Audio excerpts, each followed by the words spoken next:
Ngayon po huling weekend, bago magpasko, marami po sa ating kapuso ang humahabol na para makauwi sa kanilang mga probinsya. Kamustahin po natin ang kasalukuyang daloy ng trapiko sa live na pagtutok ni Nico Wahe. Nico, saan ka banda? Pia, nandito ako ngayon sa command center ng SLEX. Pero kanina nagdaan tayo dun sa Calamba at saka sa San Pedro, Laguna area na may pagbigat na ng daloy ng trapiko. Ayon sa pamunuan ng SLEX, ang dahilan niyan ay ang ginagawang road widening.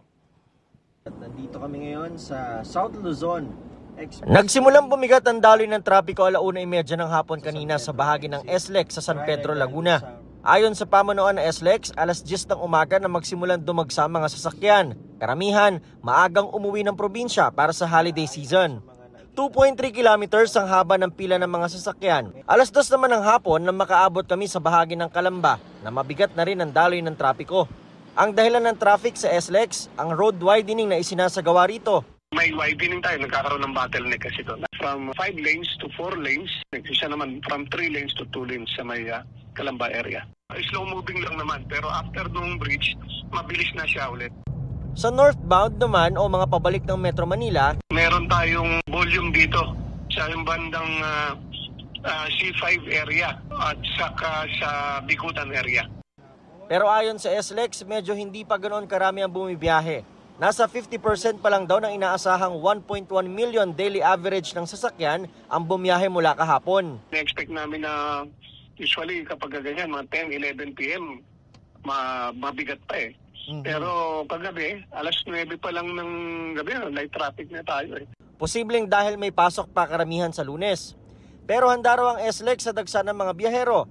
Lahat ng patroller natin naka-deploy po. At yung ganun din ang fire marshal, mga emergency ambulance, diyan din nakalatag po lahat, pati yung mga quick reaction team natin. Nakalatag at nagdagdag din tayo ng mga ambulance tellers para hindi tayo magka-problema sa toll plaza. 95% naman daw ngayon ng mga sasakyan ay naka-RFID na.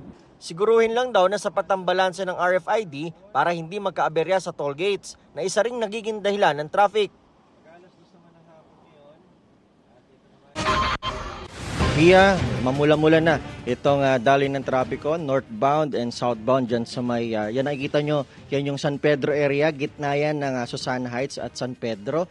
Ito na mga kabilang screen natin, ito naman yung sitwasyon nung Calamba na meron na rin pagbagal ng daloy ng trapiko. Sa northbound, meron ding naitala itong SLEX Command Center dyan sa may Alabang Viaduct hanggang Bikutan na raw ang bagal ng daloy ng trapiko dyan. Yan muna ang latest. Balik sa'yo, Pia. Maraming salamat, Nico Wahe.